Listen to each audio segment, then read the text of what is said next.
காலை வணக்கம். என் பெயர் ஸ்ரீ சான்வி. தலைமை ஆசிரியர் ஐயா அவர்கள் எனக்கு சமன்ற புத்தகத்தை கொடுத்தார். அதுலேருந்து நான் தெரிஞ்சுக்கிட்ட கருத்துக்களை உங்கள்கிட்ட பகிர்ந்துக்கிறதுக்காக நான் வந்திருக்கேன். 7வது படிக்கிற மாணவன் ஒருத்தன் செந்தில்னு இருக்கான். அவன் கிளாஸில் அவன் பெண் மாதிரியே செய்கிறான் அப்படின்னு சொல்லிட்டு பசங்களாம் சேர்ந்து அவனை கிண்டல் பண்ணுறாங்க. அதை அவனால் தாங்க முடியாமல் அவன் சார்கிட்ட போய் கேட்குறான், ஏன் என்னை இப்படி கிண்டல் பண்ணுறாங்க அப்படின்னு சொல்லிட்டு அவன் சார்கிட்ட போய் கேட்குறான். அவங்க சாரும் சொல்கிறாரு, நீ அப்படி பண்ணுறதுனால தான் உன்னை அந்த மாதிரி கிண்டல் பண்ணுறாங்க அப்படின்னு சொல்லிட்டு சாரும் சொல்கிறாரு. அவங்க மிஸ்ஸும் அதே தான் சொல்கிறாங்க. அதை பார்த்து அவருடைய சயின்ஸ் சார் அவனை கூப்பிட்டு அது சில ஹார்மோன் பிரச்சனையாக கூட இருக்கலாம் உனக்கு அப்படின்னு சொல்கிறாரு.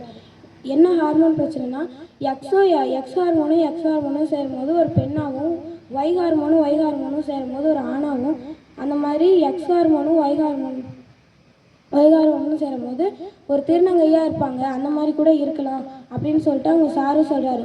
அவன் அதையே யோசிக்கிறான், நம்ம அப்படி இருப்போமோ அப்படின்னு அதை யோசிச்சுட்டே இருக்கும்போது அவன் ஒரு மனநல பாதிக்கப்பட்ட மாணவனாக ஆயிடுறான். அதை யோசிச்சுட்டே இருக்கான்.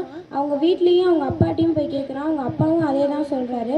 அதனால் அவன் ரொம்ப மனசுடைஞ்சு போய் அவனோடைய உயிரே போயிடுது. இந்த கதையிலேருந்து நம்ம என்ன தெரிஞ்சுக்கிறோன்னா, யாரையும் ஏளனமாக பேசக்கூடாது, எல்லாரையும் சமமாக பார்க்கணும். அவனை ஏளனமாக பேசாமல் இருந்தால் அவனோட உயிர் போயிருக்காது. எனக்கு வாய்ப்பளித்த அனைவருக்கும் நன்றி.